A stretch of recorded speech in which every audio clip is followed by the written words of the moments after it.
Good afternoon. On behalf of the entire SwissMed team, I would like to welcome you to this educational symposium. I apologize that I cannot be there with you today, but I'm sure that the First Q team who flew in all the way from Germany will give you a very great insight into advanced biometry. SwissMed, we bring innovations.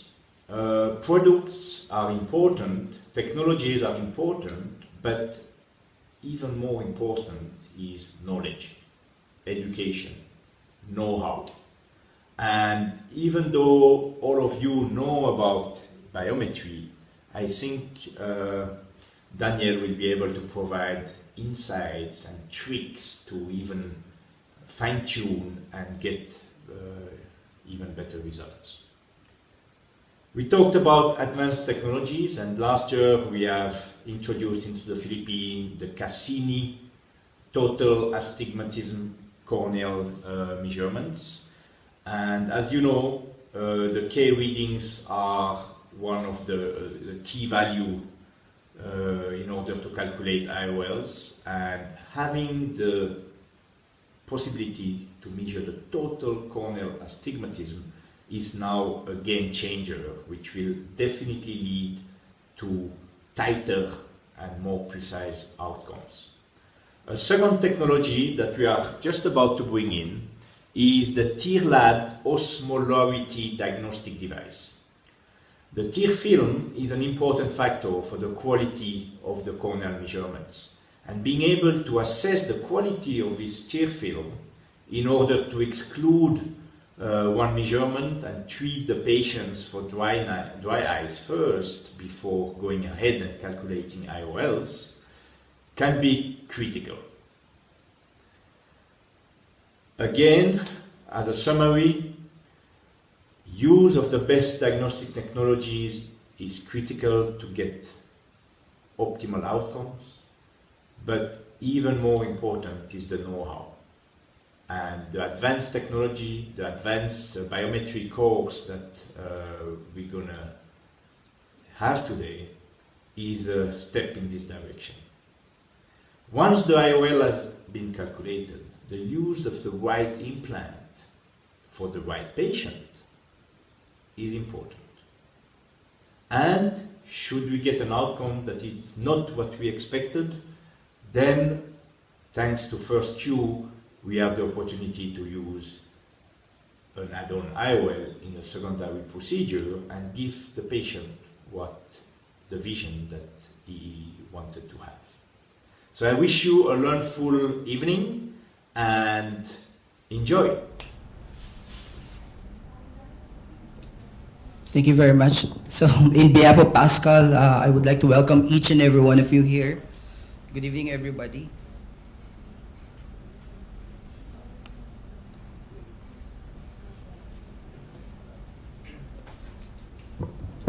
Yeah, we're very happy to see each and every one of you here, doctors, and also the eye doctors watching over the internet right now, live streaming. Thank you very much to the speakers, the guest speakers here, foreign speakers who flew all the way from Europe. Okay, let's give them a round of applause, please.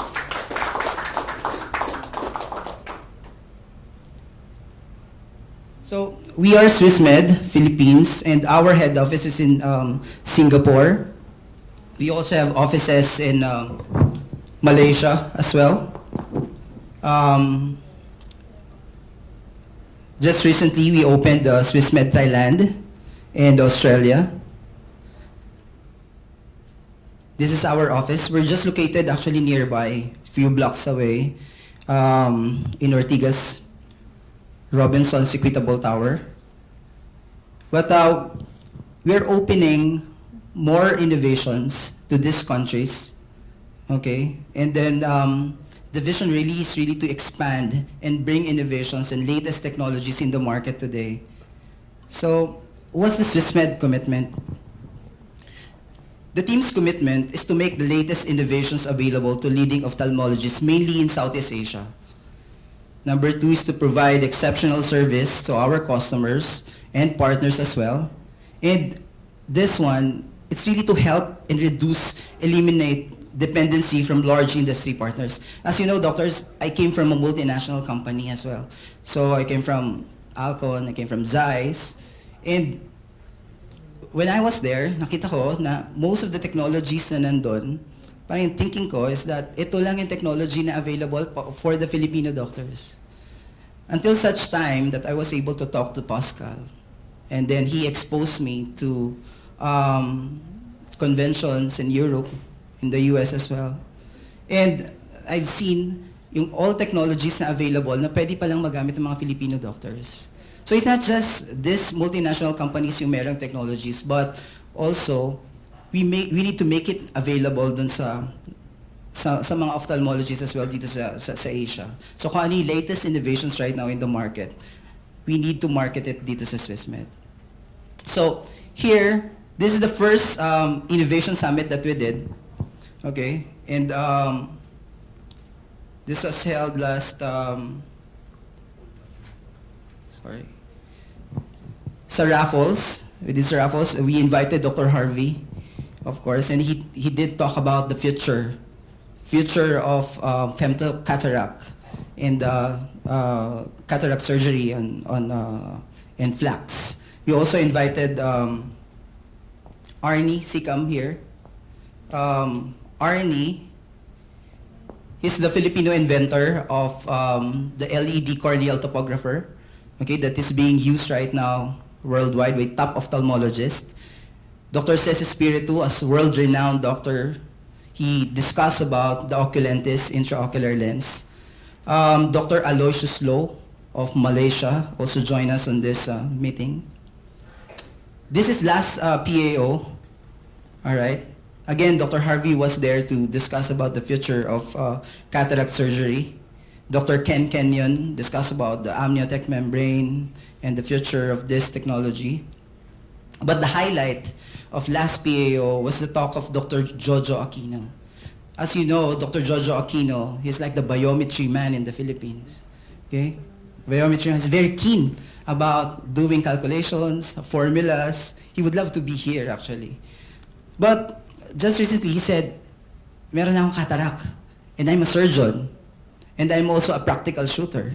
So I need a lens that would fit based on my lifestyle. And he was implanted with an oculentis intraocular lens. Then sabi niya doon sa surgery niya, I didn't realize that I'm watching right now the world in HD. Okay, so these are some of the activities that we had.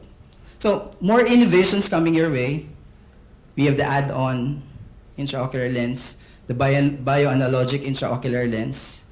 Okay, we have the triggerfish, wherein you can measure the IOP for 24 hours. Okay, everybody knows the LENSAR system, the EC scan with the SLO technology. This is the one that I told you that was invented by Arnie Sika, more than 700 LED lights to measure the topography of the eye. Okay? And then we are going to bring more innovations sa inyo. Actually, if you're going to go to the conventions, doctors, you're going to see that right now there are surgeries being performed. You're not looking at the microscope anymore, but you're just watching like an IMAX dito sa atin. So just like this one. So see, each and every one here, meron siyang 3D glasses. So we are cruising faster. Afloat, okay? We're a small company, but we are focused more on the doctors like you, who are innovators. So, niche market. So look at the companies, big companies around dun sa industry that we are actually competing with. But again, we are cruising faster.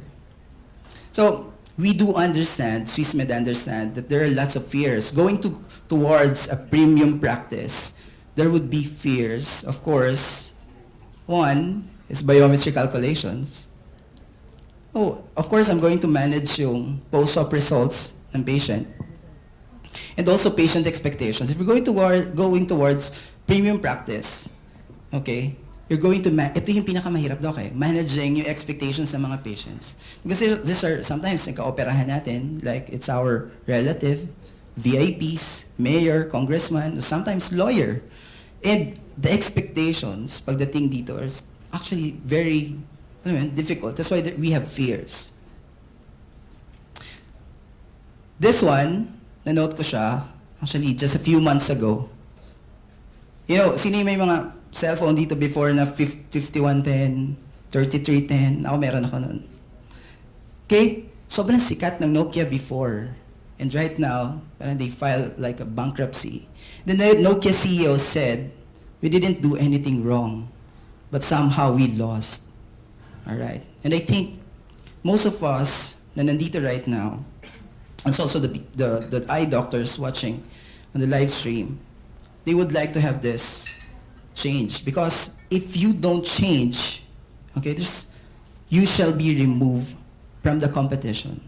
And whether we like it or not, you agree with me or not, this is our world today. So, for yung message ko right now, is that don't be afraid to be different. Okay? You don't be afraid to differentiate your practice with everybody else. Okay? You just need to step up, and you know, sa industry there are partners right now that could help you regarding all these fears and para ma-differentiate yung practice nyo with everybody else. Okay? So, before ko introduce si Dr. Roque later, I would like to invite Dr. Harvey first here in front. So he's just going to show some of his surgical procedures. And one of the speakers would be Mr. Thomas Jem, the CEO of First Q International. He's an industrial engineer, and he has more than 25 years of experience in the medical and device business since 2008 with First Q. He's the head of the international sales, quality management, product registrations, R&D, manufacturing, single-use instruments. So everybody, Thomas? Thank you. Well, thank you very much. Well, thank you for this invitation, and I'm very happy to be here. And well, welcome to you, to the doctors, and we are very proud that we are here today. Well, there's also Daniel Happer from First Q. So, let me introduce Daniel personally. Daniel, so he is with our organization since quite a long time, also with the predecessor organization of First Q. Here he was involved in the scientific research of accommodating IOL. Now with First Q, he is the expert in biometry and in IOL calculation. Whenever we have extremely difficult cases, Daniel, he is well involved in IOL calculation, and so I'm very happy that I could motivate him to join me here on this trip, which will be more and more difficult because recently he got a promotion to general manager sales Germany domestic, so his time will be limited in the future for international tasks, but today we have him here, so thank you, Daniel, for joining us here. Thank you. So now we proceed with Dr. Harvey, right?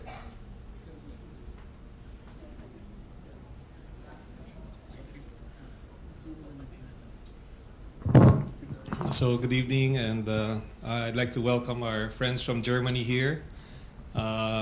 Germany is one of the most innovative countries in the world, and I'm glad that our patients are able to benefit from the technologies that First Q has developed. The title of the talk is Refractive Cataract Surgery Solutions, focusing on the First Q add-on IOLs.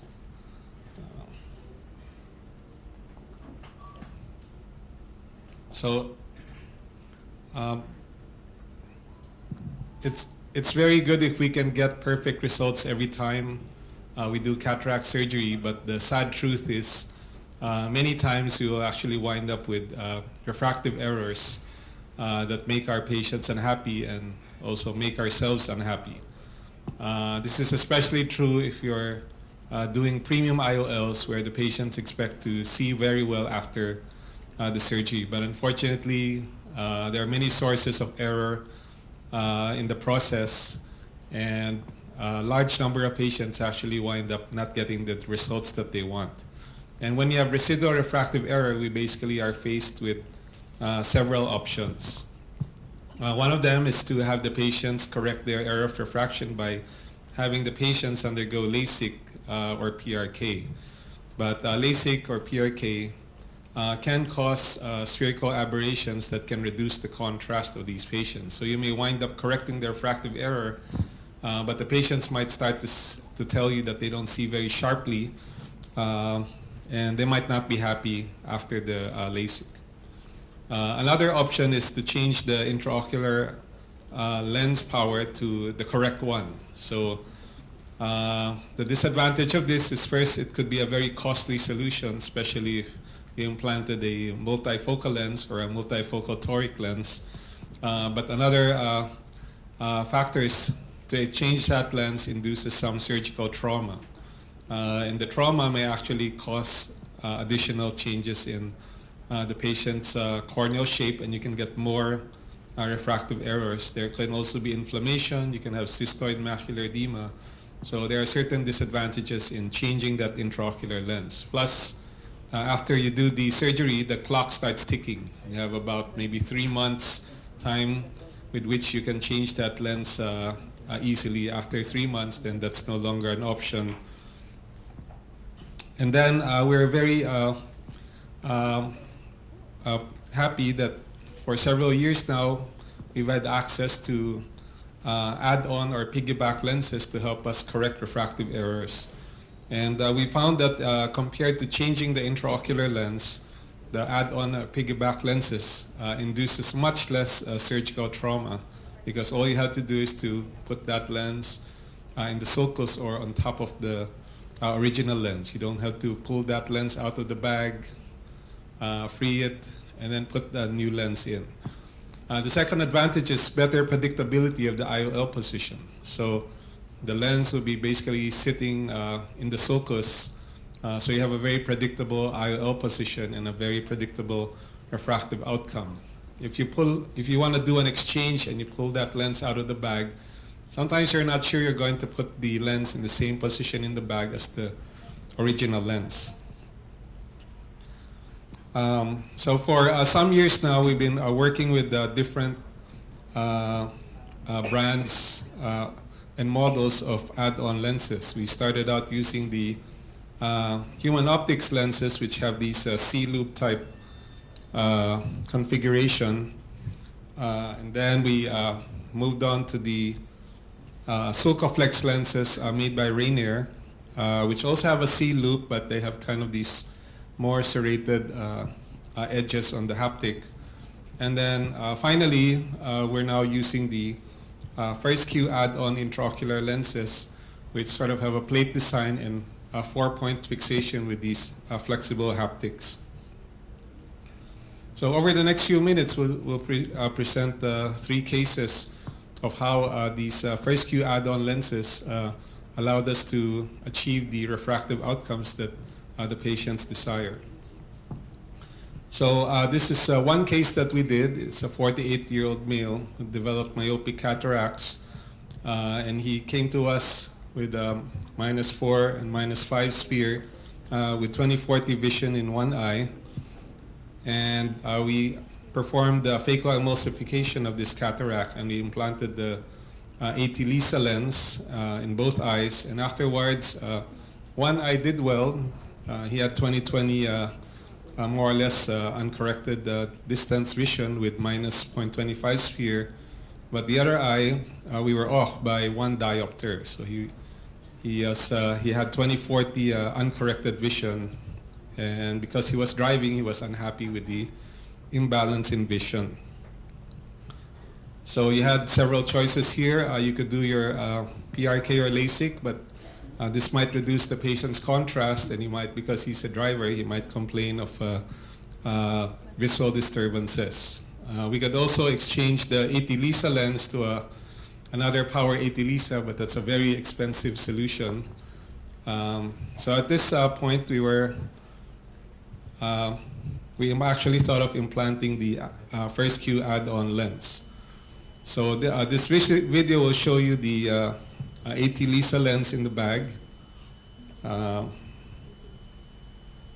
And I'm sorry that it's choppy playing on this laptop, but you can see that it's very easy to implant the first Q lens on top of the original IOL. So this is, I find this to be a very stress-free procedure because I have no worries about breaking the bag. I've got this nice IOL there to protect the bag, and I just have to put this first Q lens on top of it. One of the things we learned is it's good if you can place the haptics already in the sulcus as you inject it. So if you can place the leading haptics in the sulcus, that'll make it easier. But if you cannot, then it's easy to use a Sinskey hook to draw the haptic to the center and then push it into the sulcus. So it's important that you ensure that all of the 4 haptics are in the sulcus, because if one of them is not in the sulcus, then you would have visual disturbances and maybe inflammation. So after the surgery, this patient was very happy. He now had 20/20 vision in both eyes without correction. Then we'll proceed to the second case of a 48-year-old female who received bilateral restore lenses a year ago, but she came to our clinic because she still could not read after a year. So she had 20/30 vision in one eye with a +1.5 diopter sphere and -1.5 cylinder, and then the other eye had +1.25 sphere with -1 diopter cylinder. And of course she had very poor near vision. She was wearing reading glasses despite spending a lot of money for these multifocal lenses. So again, you have the same options, LASIK, PRK, but this can cause visual disturbances and decreased contrast. After a year of that C-loop restore lens being in the bag, it would be very challenging, if not impossible, to remove that lens and put in a new lens. So I think for this case, the best solution is to put in an add-on piggyback lens. And we want to correct both the hyperopia and the cylinder at the same time. So the patient decided she wanted to try the left eye first. So hopefully this video will play a little more smoothly. So you can see the restore lens in the bag. We make a little incision. We fill the eye with the OVD. Because it's a toric lens, we had done our reference marking using the IOL master. And here you can see the Zeiss Callisto system showing you the alignment markings. The add-on toric lens would have these alignment marks on the lens, so all you have to do is to align the alignment marks with the Callisto alignment markings. So again, it's easy to put it, and you just have to make sure the haptics are first placed in the sulcus, and then once it's in the sulcus, look for the alignment markings and align it with the Callisto system. So the procedure generally takes less than 5 minutes to perform, and then you do INA.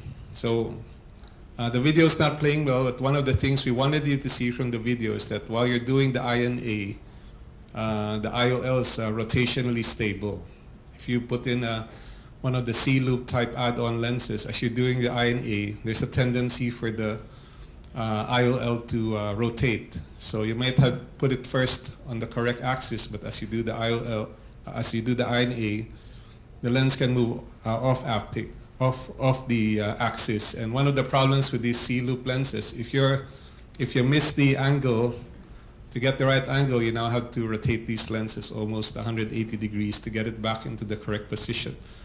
Whereas with the add-on lenses, because of the 4-point fixation, it's very stable even if you do INA. And let's say if it moves off axis, you can actually position it bidirectionally. So you can position it clockwise or counterclockwise. So it's much easier to put in than the C-loop type lenses. So after the surgery, the patient's uncorrected distance visual acuity is now 20/25 from 20/40 pre-op, and she had good uncorrected near visual acuity. So there's another third case, but I expect that the video will probably play the same way. Let's see.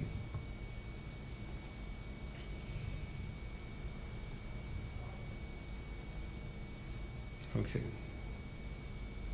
So let's just maybe just skip to the next slide. So we've done 4 cases of these add-on lenses. 2 of them were just the add-on spherical, and 2 of them were add-on toric lenses. And the mean preoperative spherical equivalent was 0.8. And postoperatively, the mean post-op spherical equivalent was reduced to 0.2.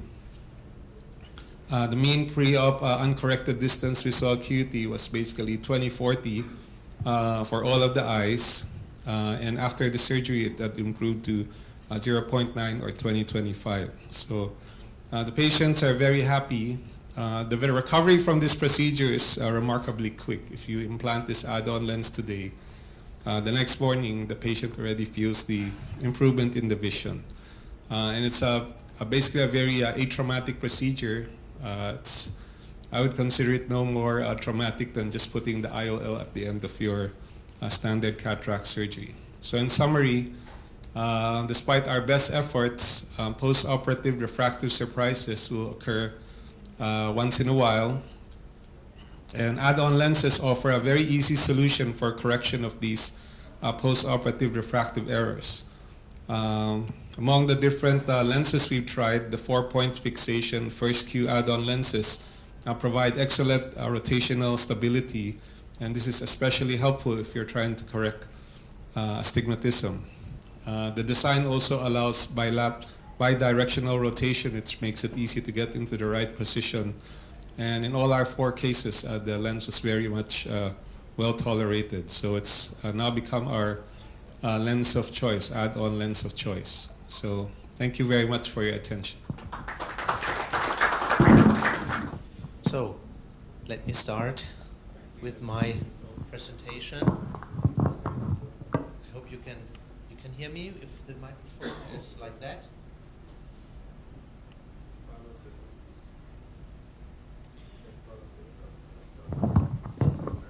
So we were already introduced, Daniel and myself, and now today I would like to talk to you, talking about, well, the add-on IOL, of course. Thank you very much for this introduction.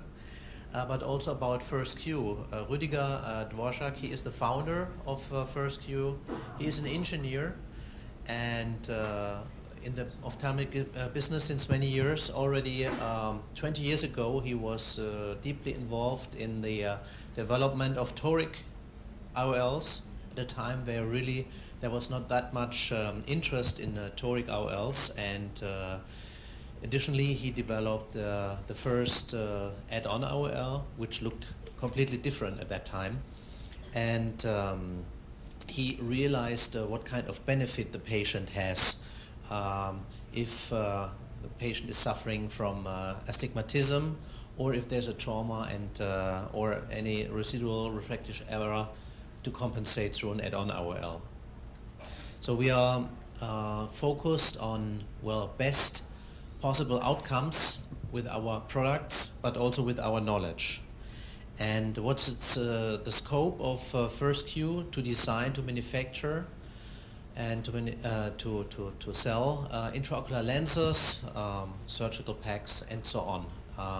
But beside products, and I think Pascal did a nice video and nice speech from Switzerland. It's beside products and features, what's very important, it's knowledge, and to forward and this knowledge and to take advantage of this knowledge. And so beside products, First Q, we are very much focused on target refraction achievement. The patient, of course, is always in our focus of our attentive actions. And well, we developed a number of different tools to do IOL calculation and to do plausibility checks. So here you see just some examples of the tools, web-based. So an IOL calculation tool that is very useful for our IOLs. And also we developed a number of toric IOL calculation tools like a cylinder calculator, but also an axis repositioning tool. In case the IOL rotates here, you can really do the calculation and see how to re-rotate a basis IOL or to compensate through an add-on IOL. So here you see just an illustration of some of our products that we developed, the add-on IOL, the basis set IOL, which is available in different versions, preloaded IOL, and also we have a very interesting project to manufacture single-use instruments, and we manufacture these instruments to a very new and well, modern technology, and I'm very happy that one of our partner is here, Michael from Germany. He's the guy who is manufacturing the metal tips in Germany for our single-use instruments. So if you have a look on our website, recently we developed another tool to show the patient what does it mean optimal natural vision. Because, well, usually you have a chart and you do the test of visual acuity, but there are more functions, of course, in order to achieve optimal natural vision. And so beside the distant function, there is a near and intermediate function, the protective function, mesophic, and imaging function. So unfortunately, the, well, Wi-Fi is a little bit weak here, so I can't show you on online, on internet, but I would like to motivate you to have a look on our website and to play with it. It's an interactive tool, and we explain the different functions of the eye in order to achieve optimal natural vision. And this is what we would like to achieve, of course, through our intraocular lenses. So visual acuity, what does it mean? So if you do not achieve the target, or you are 1 diopter away, it's already 25% only of the best possible case scenario. And in Germany, we have a sister company, and they do quite a lot of research about the post-operative results. And here you see a number of representative cases, and you see the mean residual outcome is, well, 0.5 diopter, which is, well, 50% are out of 1 diopter. And what does that mean? Is that good? Is this a result that provides satisfaction to the patients? To our opinion, no. On this chart, you see the outcome. It's average in Germany, so just representative cases. And so more than 50% are between, well, target refraction, emetropia, and plus minus 0.5. 0.5 already is 50% less than best case scenario. And well, we have a too high share according our philosophy that is too far away from target refraction. And one goal of this meeting is to improve target refraction, well, all over the world. What do we have to do? How can we have an impact in order to achieve better results? Same situation with the application of toric IOL. So this is the share of patients. It's from Dr. Warren, 6,000 eyes, and about, well, more than 30% of the patients, they deserve a toric IOL by experience we know that the share of toric IOL is by far lower. So unfortunately, a lot of patients do not benefit. They have less contrast sensitivity. We do a lot of efforts to manufacture aspherical lenses, but the patient would benefit much more from a toric lens in case of astigmatism. So, target refraction achievement. What are the factors of influence? First of all, method of biometry. You know there are different techniques, the ultrasonic or the optical biometry. In case of ultrasonic, we do recommend the immersion, and this will result in better outcomes. The quality of the biometry. So what can we do? I mean, the biometry is not considered as the most sexy subject in ophthalmology, but it has a lot of influence. So that's the reason why we have to see what are the tools, what are the screws that where we can do some fine-tuning. So quality of biometry, of course, is mandatory. So optimized setting, calibration, training for the assistants that do the biometry, and are the results reproducible, are the results plausible. Selection of the IOL calculation formulas, so application of the up-to-date formulas like the HIGIS. We will talk about that during this presentation.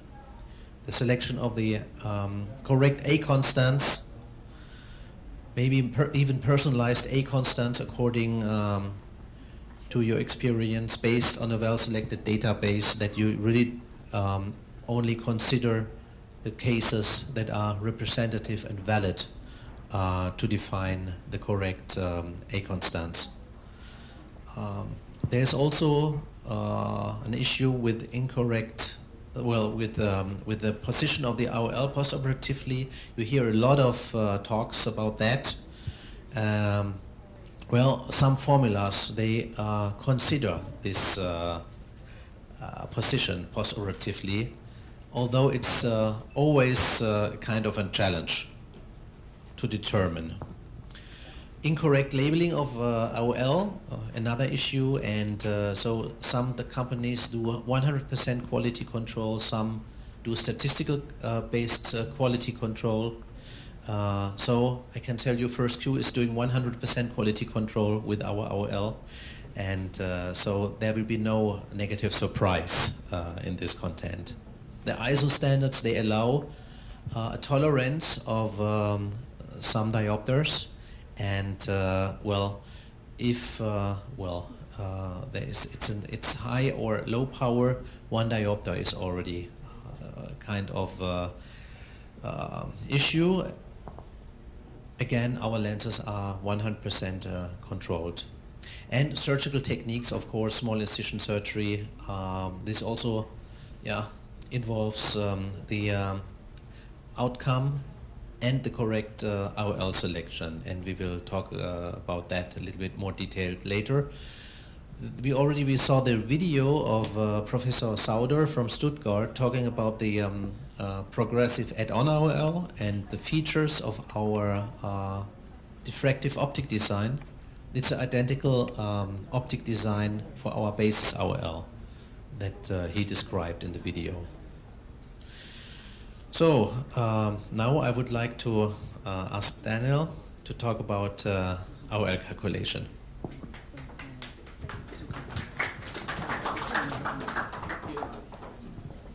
Yeah, good evening, ladies and gentlemen. Now we want to talk about IOL calculation. We have 4 points we want to talk about. First, about the biometry. Yes, which parameters are required for the IOL calculation? First, we need the power of the cornea radii, then the anterior chamber depth, and the axial length. We have different types to measure, but first we want to start with some general points which sounds simple, but they are also very important. There's a daily calibration of the biometry system, should be every day done, because you can't check what the system measures, so you have to check it before you started measurements. Then you have to double check the patient if he's or she's the right person, so you have to ask the name and the birth date. Check if the patient is sitting in front of the system with a straight head, especially for toric IOLs. If you have a patient with anisometropy, strabism, or amblyopia, you have to cover the not measured eye so that the patient can fixate the optical system. Then it's very important that the cornea is untouched and contact lens person has a contact lens carens before. Then it's very important that the patient is fixating the measurement light during the whole measurement. Yes, first the axial length is measured from the epithelium to the macula. So we have two different techniques. First the ultrasound measurement and then the optical biometry. The benefit of the optical biometry is that the patient always fixate to the laser, so you are sure that the measurement is going to the macula. If you use the ultrasonic biometry system, you decide how you are handling with the sound, which direction you are measuring. There you have different types of biometry, contact or immersion. With the immersion system, you have not the faulty of the contact biometry. If you measure the axial length, it's very important that you have the correct modus applied in the system. If it's phakic, pseudophakic, or aphakic, then the correct fixation. The data must be reproducible and plausible. Every system has a quality indicator. In the EOL master, you have the signal-noise relation, which gives you a sign if the measurement is good or not. For example, by the EOL master, the signal must be over 2 so that you have a clear and good signal. If you compare the measurements from the axial lens by ultrasonic measurement and optical biometry, you have in most cases a difference about 0.2 to 0.3 millimeters because of the applanation. In this case, you see what a difference of 0.2 means. In the IOL power calculation, it's about a difference from 0.7 diopters. That means that the patient has postoperatively a refraction of minus 0.5. And as we saw before, 0.5 diopters difference means half of the uncorrected visual acuity. Then the next point is the keratometry. Normally we use only the anterior keratometry within normal systems. So there's a factor, the refractive indice, to get from the information from the anterior surface to get the information about the whole power of the cornea. There are different systems, the manual keratometer, topography systems, and the EOL master. If you want to compare different measurements, it's very important that you compare the millimeter and not the diopters, because every system has a different refractive indice which converts the millimeters to the diopters, or you have to take care that all systems has the same refractive indice if you want to compare the diopters. For the measurements of the keratometry, it's very important to see that the cornea is wet and clean so that you have a good signal, the correct fixation so that you measure the central cornea power. The data must be reproducible and plausible. If you compare the results from different systems, you see that the IOL master, for example, only measures the central power of the cornea. The Placido systems give you information about the whole cornea, but only from the anterior surface. And with Scheinflug systems, you also get information about the really total cornea power, because they are measuring the anterior surface, the posterior surface, and the thickness of the cornea. Yeah, then the third point is the anterior chamber depth. Here we take the biometrical anterior chamber depth for the calculation, not the anatomic. They differ between the pachymetry of the cornea.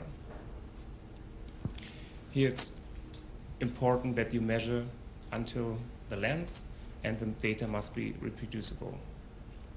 In some case, if you have a small pupil size, it can happen that the slit lamp from the Scheinflug system goes through the iris, so you measure about 1 millimeter too short. Now we want to have a look at the influence factors for calculation, and then you see that the axial lens had the biggest influence. 1 millimeter difference cause a refractive error about 3.5 diopters in a normal Grunstrand eye. If you have a hyperopic eye, it comes to up to 5 diopters. The second influence factor is the corneal radii. There, if you have a look at the millimeters, you see that 0.1 millimeter difference cause effect of 0.8 diopters, or if you have a look at the diopters, 1 diopter corneal power difference affects 1.4 diopters on the IOL plane. The ACD has the smallest factor, but also 1 millimeter causes an effect of 0.5 diopters. On this page, you see all the information we talked about on one slide. Then there are already now many different systems on the market. The first system was the IOL master, but actually there are a lot of systems available which are measuring the whole biometry. In some points they differ. There are some systems who measure the thickness of the natural lens. For example, the Argus Movu. Then you have the Sima Galilei systems also measures the thickness of the lens, the size UL Master 700, also the Lensstar. And there are the Tomei and the Oculus Pentagram. Every system has a biometry measurement report. It's very important that we have a look at the report before you implanting an IOL, because in these reports you can see every single measurement, not only the average. So you see, example, the size protocol. You see 5 measurements of the axial length, 3 measurements of the keratometry, and 5 measurements of the ACD. This is a case, for example, where you only see the protocol of the calculation. In the protocol from the calculation, there are only the average values which was measured. So you don't see if, in this case, there are faulties by the measurement. So if you implant the lens only with a look at the calculation protocol, there are faulties possible. Here are the normal values for biometry. In this case, a normal axial length is about 23.5 to 24 millimeters. More myopic eyes mostly are larger, and hyperopic eyes mostly shorter.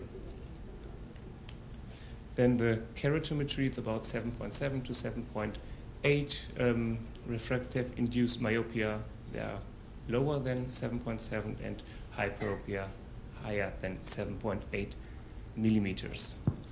These values are very important to know so that you can check the data of plausibility when you want to compare biometry data with refractive values from the glasses or subjective refraction. A normal Gulstran's eye has a biometry of anterior chamber depth of 3.2 millimeters. Then plausibility check. If you want to check the plausibility, you have to compare the data you measured, and then you can have a look if the measurements were good or not. You have the information about the glasses from the patient. You see the subjective refraction. You have the topography, keratometry, and the axial lens.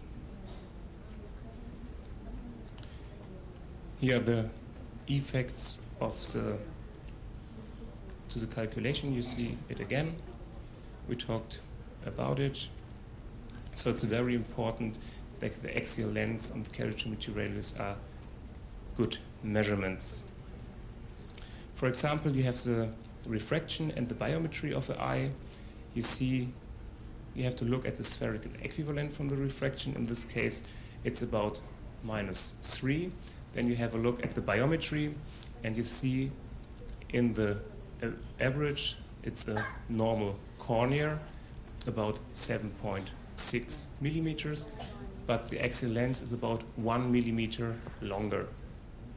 Though that means -3, 1 millimeter longer, that is okay in this case. The next point, you have to watch at the axis of the cylinder. The minus cylinder from the refraction has to fit to the flat axis of the cornea. In this case, 90 degree, and the flat axis also 90 degree.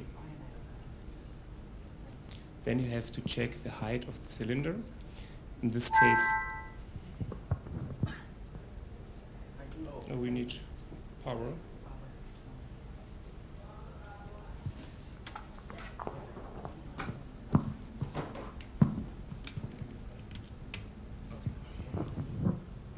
I think it will be okay now. You have to compare. In this case, we have -4 diopters cylinder, and there's a thumb rule. You have to multiplicate the difference of the K values, in this case 0.7 multiplied with 6 is about 4.2 diopters, so this information always fits. This is a mathematical way to get to the thumb rule of 6. Then you have to check the different measurements of the cornea, in this case the topography and the IOL master. If you have only the diopters, I talked to you that you have to convert it into the millimeters so that you can compare them. In this case, the different diopters also means that the cornea is the same because of the refractive indice. So it's very important to convert the data. The refractive indice is very important because it influences the calculation from the radii to the diopter values.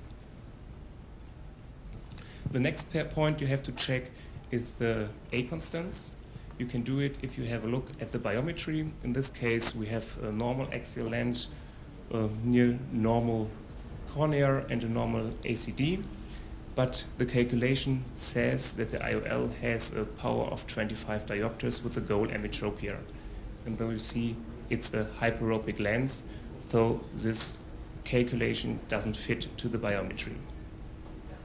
So you have to check the constants. In this case, you see what a small difference between two measurements can have an effect. You see that the cornea is about 0.1 millimeter different in each K value. It seems not to be much, but in the calculation you see that it's about 1 diopter difference. So it's very important to check the data before and not after surgery. Another point, also difference about 0.1 millimeter, but in another direction. You see the spherical equivalent is the same, but the correction cylinder differs about 1 diopter.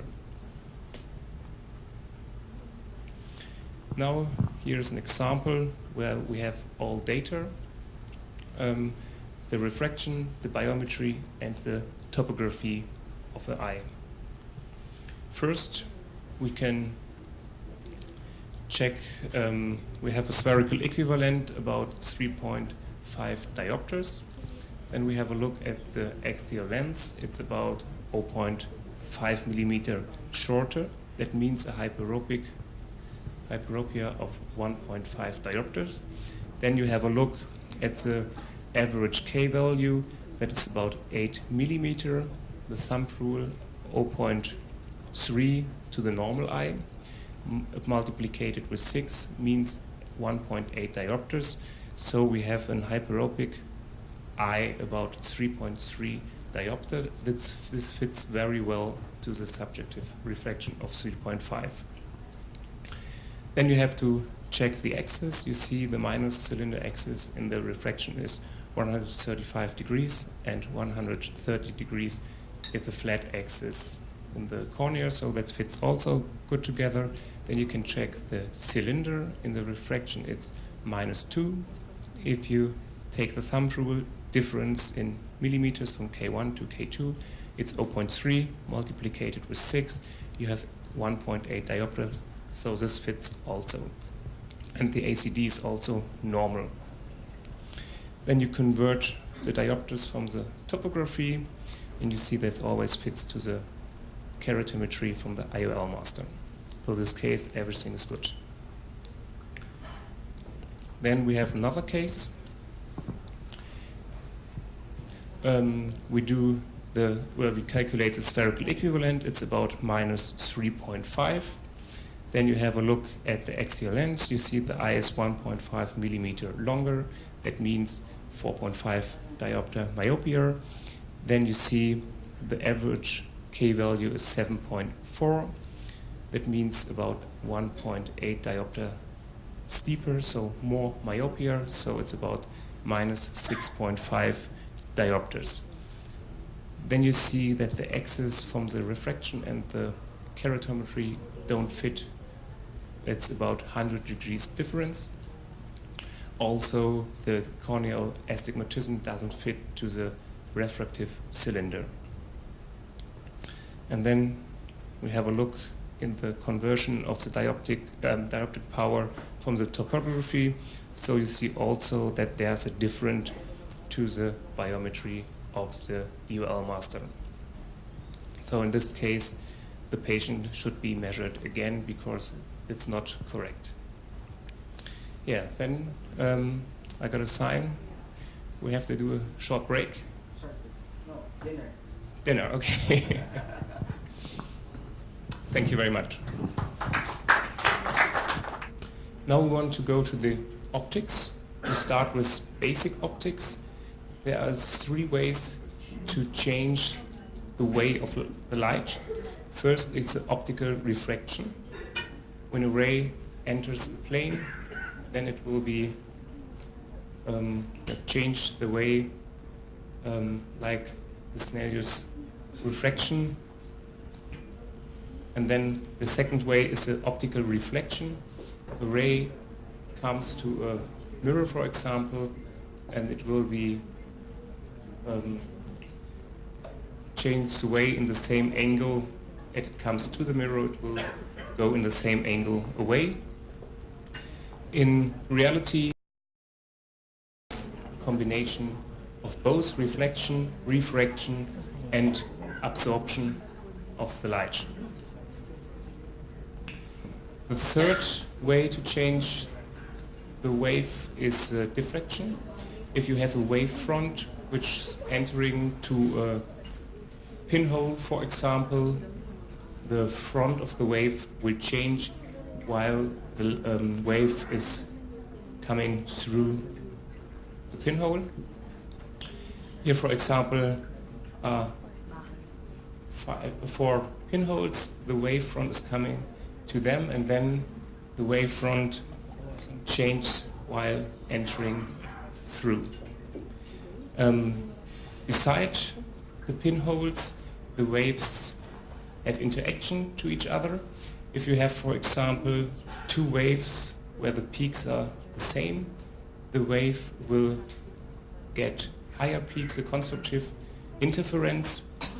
If, for example, the peak and the lowest point are not the same, this will be a destructive interference, nearly to an elimination of the lens, of the wave. So with this principle you can change the way of the light. And so this principle is used for diffractive lenses. You have a diffractive array, the wave comes to the array, and then it is banded to a focal point. But it's not so easy as it seems. Not all the light is focused on the near focus, only 41%. The order 0 is the part of the light which is not changed. It's about 40%. This is going straight through the array. And then you have different types of orders. They are always in addition to the near addition, for example, 3 diopters in the order 1, then you have here 6, 9, and so on. But the percentile part of the light is going down, so that you can't use afterwards the first order for visual acuity because the percentage is too low, so that you have always 18% light loss with diffractive lenses. You can only use the first 2 orders. Yes, in myopic eyes, I think it's very easy. The power is too high, so the focal point is too small, so you have to weaken with minus lenses the refraction so that the focal point gets to the retina.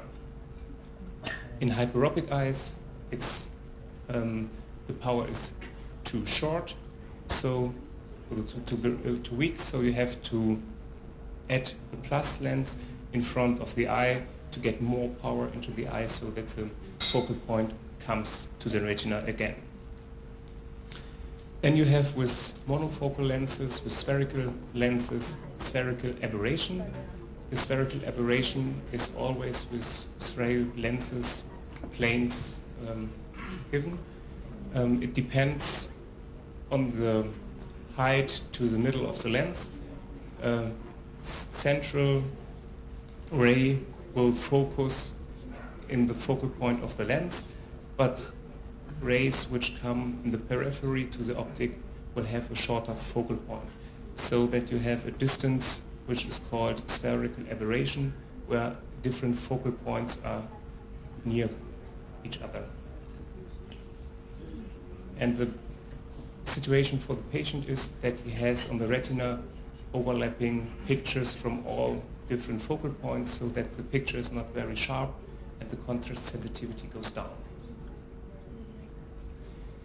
This is a spherical lens, which always is spherical aberration, and if you change the spherical lens to an aspheric lens, that means that not all radii are the same like by the spheric lens.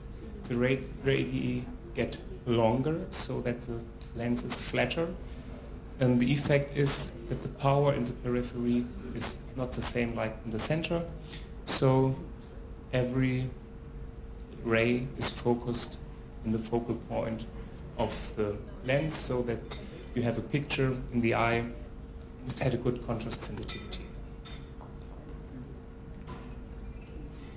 The spherical aberration depends on the pupil size. If the pupil size is large, so you have high spherical aberration. If the pupil size is very small, you don't have aberrations. Then if you have a strange lens, you have more aberrations than in a myopic eye with a very low diopter lens. The optical design is depending, then the centration of the IRL and the anterior chamber depth. Here are 2 pictures. spherical to aspheric IOL, you see the contrast sensitivity is more or is stronger. Then the next limiting factor is astigmatism. I think you all know astigmatism. It is given when you have a cornea, for example, where the radii are not the same, so that causes that you have in the eye two different focal points. They are not lying in the same plane, so you have to use a lens which had also two different focal points. With a normal monofocal lens, you can't correct the patient for all distances. Here, you know everyone, it's a topography of corneal astigmatism. In this side, you have the axis of the steep axis with the way of the high corneal power, and 90 degree here is the direction with low power. If you want to correct astigmatism, you have to choose, for example, a toric lens. The toric lens also has different radii, one with low power and one with high power. So you have to position the lens in the eye 90 degrees to the situation of the cornea, so that the direction of the strong power in the cornea lines together with the low power of the IOL, so that together they eliminate the astigmatism. If you have patients, they want have the optimal natural vision, you can't use monofocal lenses which have only one focus, because for near intermediate you need more foci than one. And when we talk about diffractive intraocular lenses, they are always they have always two parts: a diffractive part, which is for the visual acuity in near distance and intermediate, and a refractive part, which is used for the vision in the distance.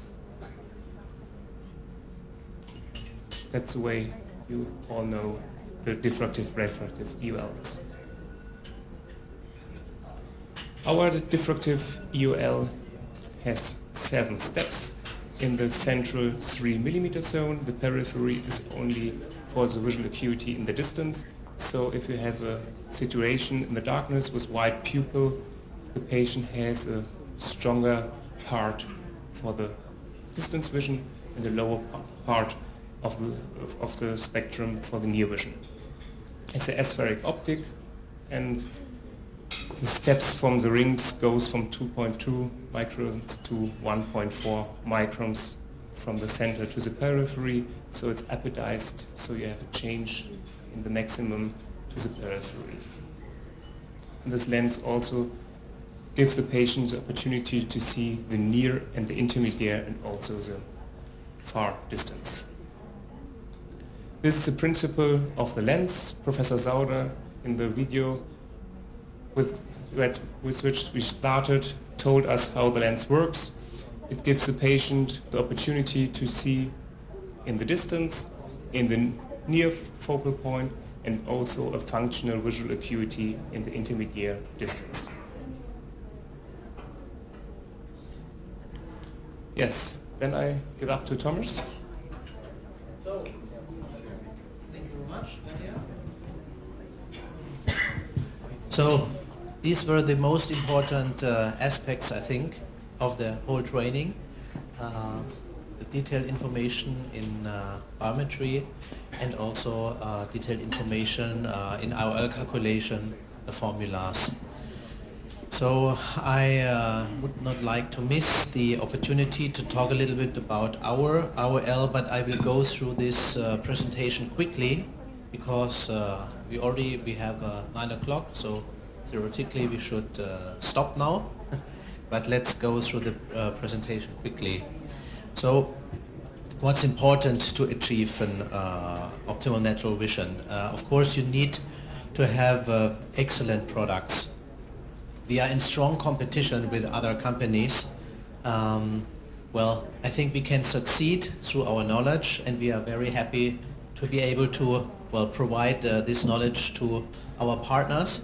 nevertheless, we need to have excellent products, and our products, they are high-end products, and we try to avoid the description premium IOL. Premium IOL usually is used by a lot of manufacturers for either multifocal or for toric IOL, but our basis IOL is already kind of a premium IOL. It's not an inferior IOL because of its features, and so they fulfill all kind of requirements. For instance, we have a very high AB number for reduced chromatic aberration, which is especially important for multifocal IOL. We have perfect raw material, and we have excellent contrast visual acuity through spherical optic design. Of course, we have the functional IOL as described before. The others would say premium IOL, but again, our basis IOL are, according our understanding, premium already. And we have a wide range of powers from -10 to +45 diopter. What else? Here you see in detail the chromatic aberration, how it can happen. On the first chart, you see IOL material with high chromatic aberration and a low AB number, what happens. And with our IOL, through our raw material, we achieve very little chromatic aberration through a high AB number. Here you see in comparison, there are some companies that have a great level with low chromatic aberration, but there are also others that have a quite low AB number, and this is due to the high refractive index. But our IOL have in comparison a rather low refractive index, which stands for a high and a good AB number. We have no glistening, of course, and so since 2008, no glistenings have been reported in combination with our IOL. We have, well, here you see an image of an IOL with glistening. Here you see the formula of our hydrophilic IOL. We have one design of the basis IOL, of the basis set IOL, for instance. It comes in either hydrophilic or hydrophobic raw material, so we are able to offer both. Another important aspect is a spherical square back edge designed to avoid PCO. So in the past there were a number of studies that say hydrophilic IOL create more PCO, but in most studies only the raw material was considered to be observed, but not the sharp edge. So according our experience, the sharp edge prevents PCO, no matter if hydrophilic or hydrophobic. So therefore, you see the different square edges. Some IOL, they do not have any square edge at all at the haptic optic conjunction. We have a 360 degree square edge back optic. And Daniel already talked about the optimized A constant, so we really take care that we provide best information for achievement of high target refraction. A constant is a very important aspect. We have clear and yellow IOL. Well, some companies filter intensively, some do not filter at all. So we developed a new and quite innovative blue light filter, which is called the natural yellow filter. And this natural yellow filter mimics the natural lens to a high extent. So our filter really correlates relatively close to the natural crystalline lens. So through this filter we preserve the natural color perception, and there is no influence on the scotopic sensitivity. So this is again a kind of summary with some charts about the features of our IOL, spherical aberration of the cornea. So we have a neutral approach concerning spherical aberration. Daniel already talked about the toric IOL. Again, we do recommend to implant toric IOL in patients with astigmatism. It's a big benefit for the patient. And there's only, according to our knowledge, there are some few countries where the share of toric IOL implantation is rather high, which is Australia, but also Belgium and Netherlands and so on. But this has something to do with reimbursement, because here we have a very positive reimbursement rate, and in these countries it's a realistic share of approximately 30%. If you have a look on our website, you find some software tools that we developed. Again, this underlines the importance to provide tools, to provide knowledge, not only the product, because the IOL will only work very well if you have the tools to do the correct calculation.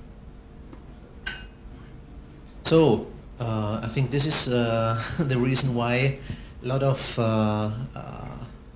doctors attend this meeting, the add-on IOL. Well, Dr. Harvey, thank you that you already presented your very positive and motivating cases. So if we have a look at the camera objective lens, we see that there is a system of lenses, and the effect is like a converging lens. So the combination of the lenses, there is a prevention of chromatic aberrations and distortions in a camera objective. So what kind of situation do we achieve through the add-on IOL? So talking about the so-called add-on effect, here you see there is not a perfect image on the retina. You see,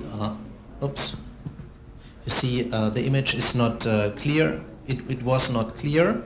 Here you see the eye without add-on IOL, and here you see the eye with add-on IOL with a very good image. So we have a kind of system of lenses.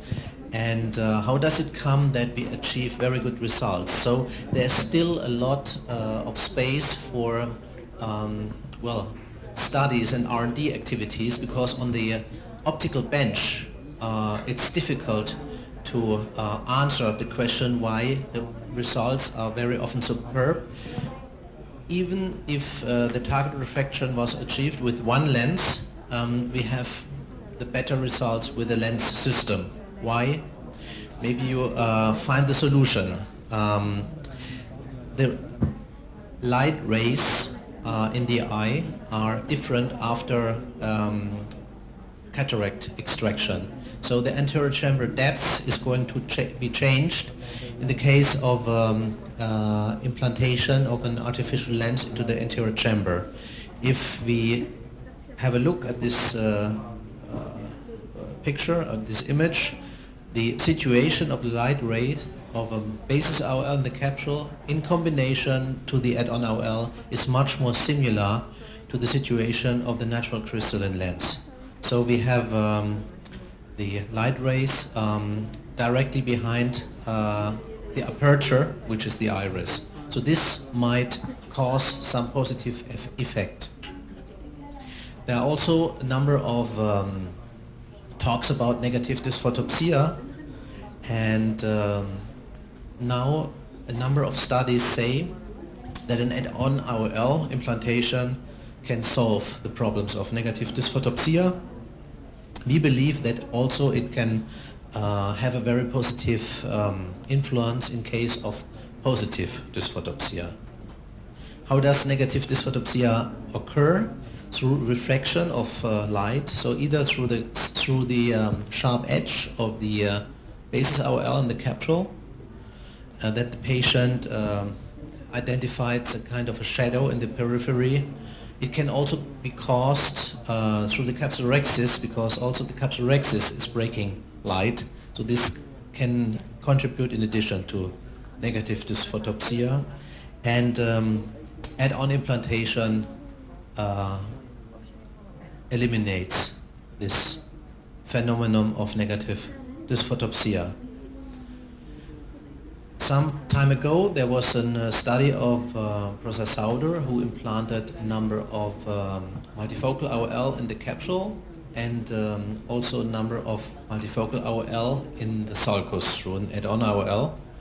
And there was a statistically significant better patient satisfaction in near vision acuity. So we have to proceed with this kind of study, and we have to find out what might be the reason for that. So the add-on advantages, no negative dysphotopsia. It's a reversible case. So I think you know how difficult it is to explant an IOL that is sitting in the capsule, maybe even with a shrink capsule. It's even sometimes quite difficult to rotate a toric IOL in the capsule. So it is, in comparison, very easy to explant an IOL that is placed in the sulcus. And the add-on is very thin, extremely thin. It has a thickness of about 0.5 millimeter, so it can be removed through a small incision in case it's necessary. No danger of decentration, tilt, or rotation, as also described by Dr. Harvey. The optic is behind the aperture, like it is the case with the natural lens. You also have to consider logistical aspects. If you like to start with toric IOL, you need toric IOL from 15 till 22 diopter or even higher available in your shelf in cylinder powers of 1.5, 225, 3, and so on diopters. So it's a huge inventory that all by the sudden you need.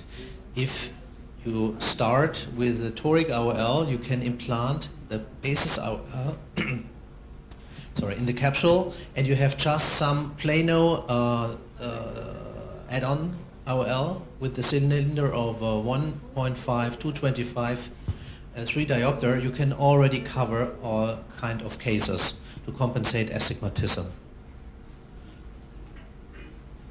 So this is the range of add-on IOL that we have in our portfolio. The add-on spherical from -10 till +10 in 0.25 diopter increments. We have the add-on progressive. In the video that Professor Sauder showed or presented, the advantages of the progressive optic are described. We have a near addition of 3 diopter with the add-on progressive. Add-on toric available till 11 diopters of cylinder, and we have a new IOL in our add-on portfolio, which is the Charad macular lens. This is a very innovative add-on IOL for AMD patients. So if a patient is suffering from AMD with a residual visual acuity between 0.1 and 0.3, this add-on might be a big benefit for the patient, because the patient will be able to read in the ultra near distance without external glasses or magnifiers. So it has a 10 diopter magnifying loop in the center. The center has a diameter of 1.5 millimeter. So the distant visual acuity, the residual distant visual acuity is not decreased at all in case of SML add-on implantation. You can test before surgery if the surgery will be a success. If the patient is able to read with the glasses of 6 diopter, he will benefit from the add-on IOL in the power of 10 diopter. So the power of 6 diopter on plane of glasses corresponds to 10 diopter in the eye. So this is the video. I think a lot of you have not seen the video because you haven't been here at the very beginning. So I would like to show the video of Professor Sauder because a lot of detailed information is provided in this video, and after this video we will finish our presentation. Hello everybody, my name is Gangolf Sauder, Head of Department of the Charlottenklinik, Stuttgart, Germany. Today I would like to talk about presbyopic solutions, especially through the add-on progressive IOL implantation during cataract surgery. The near and intermediate vision can be regained by means of implantation of the add-on progressive IOL either subsequently after cataract surgery or simultaneously during cataract surgery through the secondary implantation of the add-on IOL. In general, we have to consider that the treatment of presbyopia through an add-on implantation is reversible, which is relevant in 2 to 5% of multifocal IOL implantation where neuroadaptation is an issue. The add-on progressive IOL has a square design with 4 flexible haptics, especially designed for fitting excellently in the ciliary sulcus, thereby providing excellent centration. The overall diameter is 13 mm and 6 mm optic with a convex-concave optic design. The added power equivalent to replace intermediate and near function is 3.0 diopters at the IOL plane. Bifocal optics provide good near and intermediate visual acuity, but there is a weakness in intermediate distances. Trifocal optics try to compensate the intermediate weakness, but any additional diffractive structure causes additional light scatter. Consequently, an optimized depth of focus optic, an innovative progressive diffractive array, can be the best solution for presbyopia as realized with the add-on progressive. Any concerns that problems may occur as it happened in the past through the so-called piggyback technique, that means 2 IOLs inside the capsular bag, for instance iris pigment dispersion, hyperopic shift, interlenticular opacification or iris capture, are without any reason. The features of the IOL are cell stop no IOL touch through convex concave optic, sulcus fit through 4 flex haptic design, rotational stability through non-chalk design, no iris capture through square design. The implantation of the add-on IOL is very easy. The IOL is positioned inside the cartridge in a reverse U position.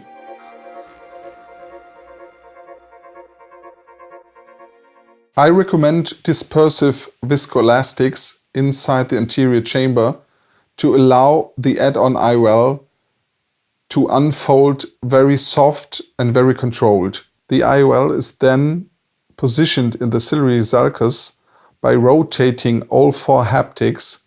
The rotation procedure is very important to ensure a proper alignment of all haptics inside the ciliary sulcus. The implantation of the first Q add-on progressive vision is a safe and efficient solution in case of presbyopia treatment.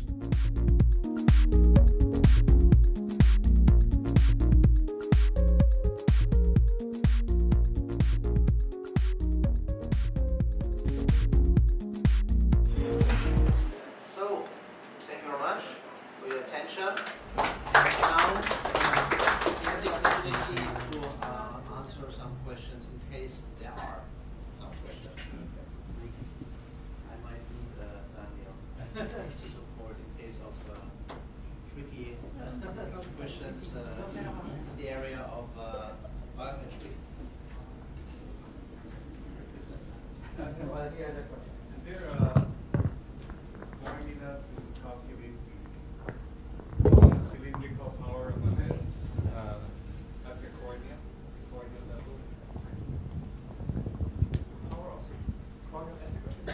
Yeah, so if you have an IOL and you know the power of the cylinder, but you want to know what the power is at the corneal level, is there a formula to calculate that?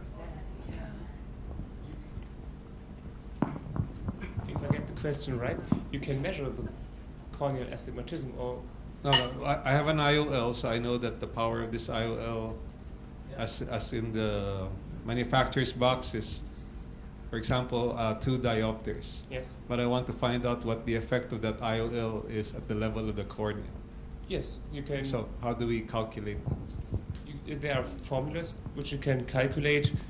For example, it's like the difference between contact lenses and glasses. So there you have a formula which you can calculate at each plane you need the power of the lens. We have a chart that shows the power of the IOL and which power corresponds to the required power in the cornea. So there's a chart available that can be sent to you. Is there any need for you to measure white to white or surface to surface? Is it just one size fits all? Yes, you saw the special design of the haptics. It's a flexible haptic, so you have from sulcus diameter about 10.5 millimeter to 13 millimeter. It fits to all sulcus if it's round or oval. Because I'm thinking that if you do a lot of pediatric cataracts, all the pediatric cataract surgeons would always have a problem hitting it on the dot, and the eyeball grows, and the refraction that they computed the IOL for would be different. So in children, you would still have growing eyeballs. The lens would still be able to fit into a child's sulcus. I personally have no experience with children's eye, but I think it's a good idea. But we have to care that the diameter of the sulcus is not smaller than 10.5 millimeters. Having a sulcus placed lens, is there any need for you to have a minimum AC depth for Yes. you to implant this? And if so, is it 3.2 or 2.8? It's interior, anatomically ACD from 2.8, and if you have the biometrically ACD, it's 3.2.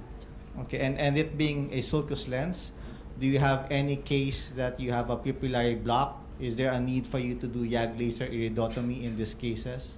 In the past, the first add-on lenses were hydrophobic silicone lenses. There many doctors did iridectomy, but actually it's a hydrophilic material, so the iris is swimming on the optic. So since we have hydrophilic lenses, we don't saw any pupil block. Well, there are about several thousand, 5,000 cases, and what was reported in in about 5 cases, maybe, that there was a high intraocular pressure one day post-op, and in these cases, laser iridotomy was performed, and this was it. So then this problem was solved. So few cases in international areas. I think it did not happen in the German domestic market. I'm aware of.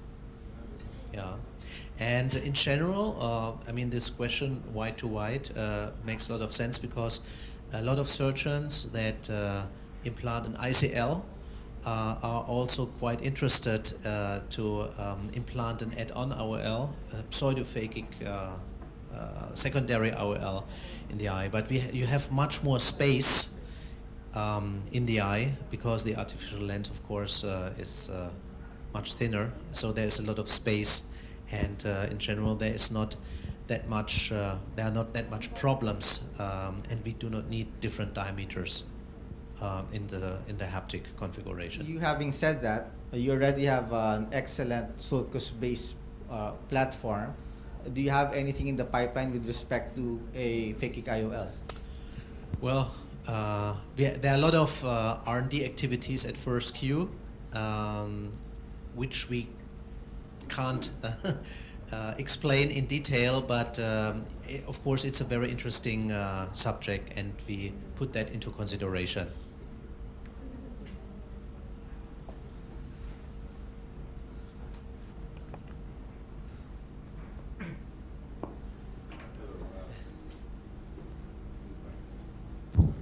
I was late, so maybe you may have discussed this, but I wanted to know if there are any issues in the previous lectures, no, about refractive surgery patients being cataract patients later on, and then taking in your phakic IOL, pseudophakic add-on. Would there be any impact, say for an extreme myope who had, severe flattening of the cornea because of the oblateness, or for somebody with a steep cornea because of severe hyperopic correction, probably closer to a conic cornea? Would this have any impact on your implants following a, let's say, because obviously for reasons that if you do a phakic implant in a high hyperope, then you don't need the piggyback anymore since you have your add-ons.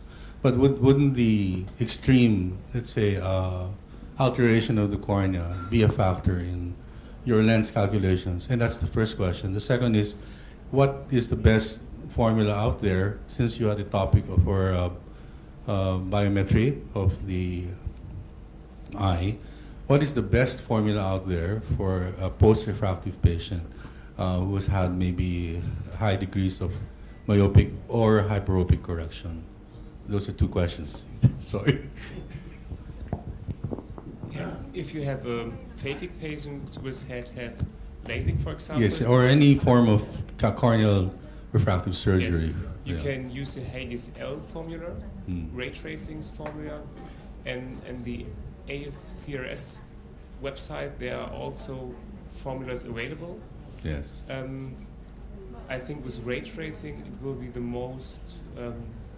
best solution, because they are also using the surface, the back posterior surface. Yes.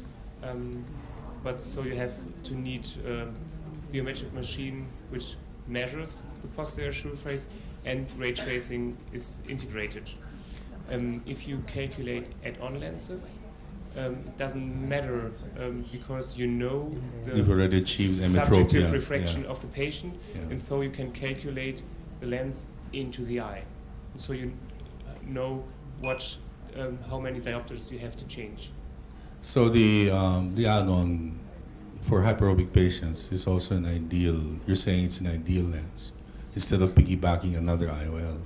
So the add-on lens would be a perfect for a very high hyperopic patient who otherwise would The have. add-on lens only if you have a pseudophakic eye. In a phakic eye, you Yes, a can't. pseudophakic lens that's not high enough or optically good enough.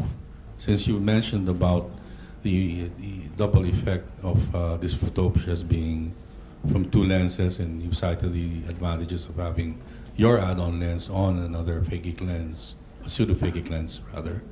So you're talking about high hyperopes who, well, in most cases, some would have used two IOLs.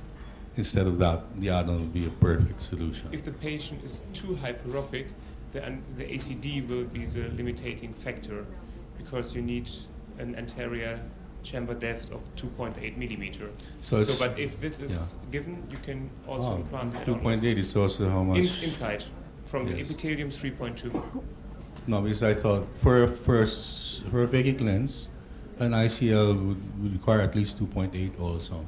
Okay. But you're talking about a pseudophakic lens where you have 3 to 3.6 millimeters already to play around with. So there should be no problem, right? Even if you have a narrow chamber. Because removing the lens itself in a hyperopic patient would create a deeper chamber. Yes, but if you have a pseudophakic anterior chamber depth, it is lower, we won't. Oh yeah, there will be those cases, Yes, of course. because if you have an 18 millimeter eye, for Yes, example, yes, I of think course. there's no space for the add-on lens. Yes, you're right. But in a normal hyperopic eye, there will be space, yes. Yes, for a short eyeball, you mean you're talking about short eyeball. Yes. Thank you very much.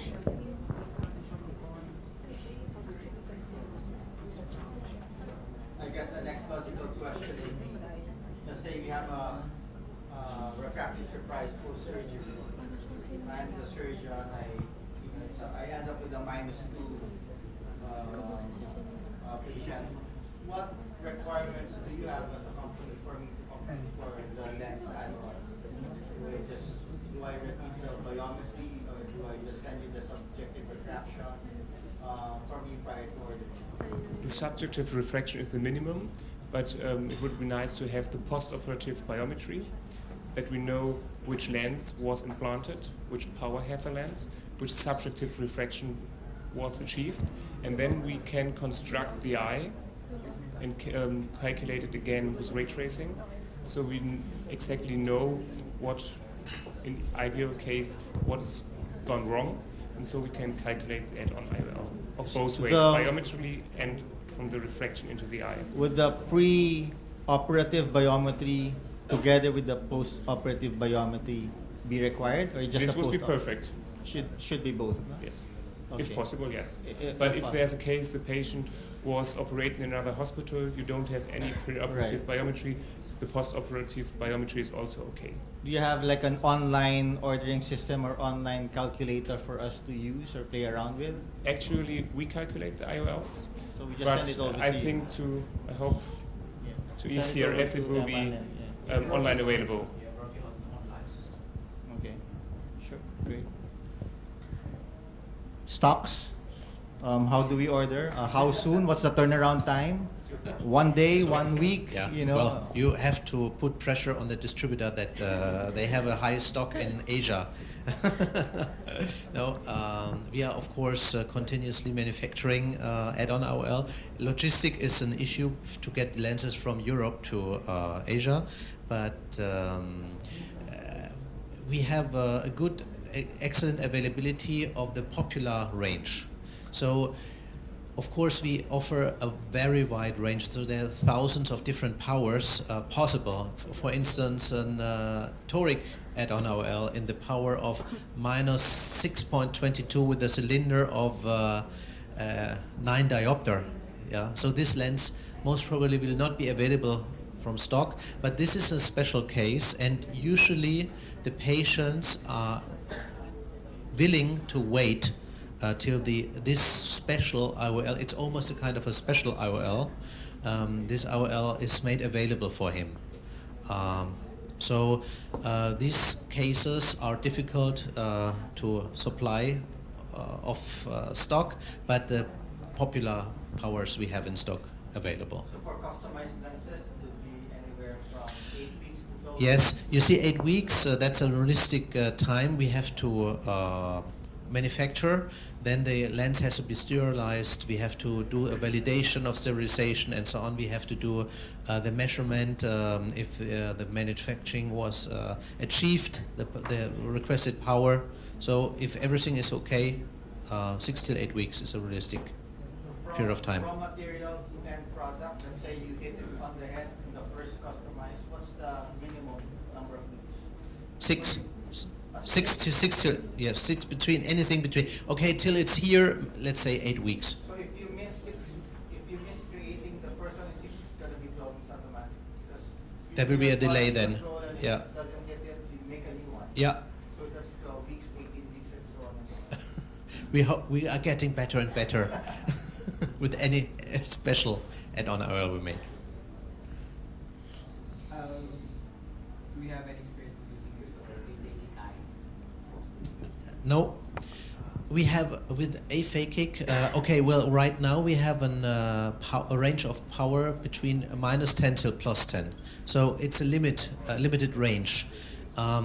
It is an IOL designed for pseudophakic eyes. We consider to really design this add-on IOL for aphakic patients because it's a perfect design for the sulcus, and there are a number of requests that this IOL is available with higher powers. We have no experience so far in aphakic eyes, but it's a very good point. Yeah. So if you have a pseudophakic eye, which recommend that you use a non Yeah. filtered Yeah. We, add-on? yes. And They. the reverse, the non-filtered, t- you put in a filtered lens. We have all the add-on IOLs are clear. Oh, they're all clear. Yeah. IOL with the macular lens is also available in yellow for the macular patients. So in yeah, this range we offer both. In the standard range they are clear. So till now we didn't have too many requests for yellow lens. One retinal surgeon had the idea I could put quite a lot of yellow lenses for all the patients that have only a clear lens, but till now there was a rather low demand for these designs.